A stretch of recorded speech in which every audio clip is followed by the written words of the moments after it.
Hello YouTube family. టమాటా పప్పు mostly చాలా మందికి అయితే ఇష్టం ఉండొచ్చు అండ్ ఈజీగా అయిపోతుంది కూడా. కుక్కర్లో అన్నీ కలిపి పెట్టేస్తాం కదా. ఇంకా కొంతమంది అయితే విడివిడిగా ఉంటారు, పప్పు ఒకసారి వండిన తర్వాత ముక్కలు వేసి ఉంటారు కదా. బట్ నేనైతే అన్నీ కలిపేసి పెడతాను, సింపుల్ అండ్ ఈజీగా అయిపోతుంది. మార్నింగ్ టైంలో ఇట్లాంటి క్విక్ రెసిపీస్ అయితే త్వరగా అయిపోతాయి కదా, నేను త్వరగా ఇవే చేస్తాను అనమాట. నిజంగా చెప్పాలంటే ఈ పప్పుకి, నేను చేసే పప్పుకి చాలా మంది ఫ్యాన్స్ ఉన్నారు. ఆఫీస్ వల్ల అయితే నేను డైలీ నాకు సరిపోయేంత కర్రీ తీసుకొని వెళ్తాను కదా, బాక్స్ అనేది.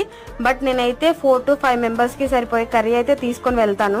పప్పు అంటే చాలా ఇష్టం ఆఫీస్ ఫ్రెండ్స్కి అయితే. ఇంకా అందులో తాలింపు, అసలు తాలింపు వేసేటప్పుడే మనకి టెంప్టింగ్ అనిపిస్తుంది కదా. ఇంటి పప్పు కూడా ఇలా చెప్పొచ్చా, ఇలా చెప్తారా, ఏదైనా నాన్ వెజ్జా అని అనుకుంటారు కదా. కానీ ఒక్కసారి ఇలా ట్రై చేసి చూడండి, అద్భుతంగా ఉంటుంది. నేనైతే హామీ ఇస్తున్నాను. మా ఫ్రెండ్స్ కూడా అడిగారు ఎలా చేసావు ఏంటి అని. ఈరోజు వీడియో వస్తుంది, ఈరోజు వీడియోలో చూడండి, ఈ సీక్రెట్ చెప్తాను అని అన్నాను.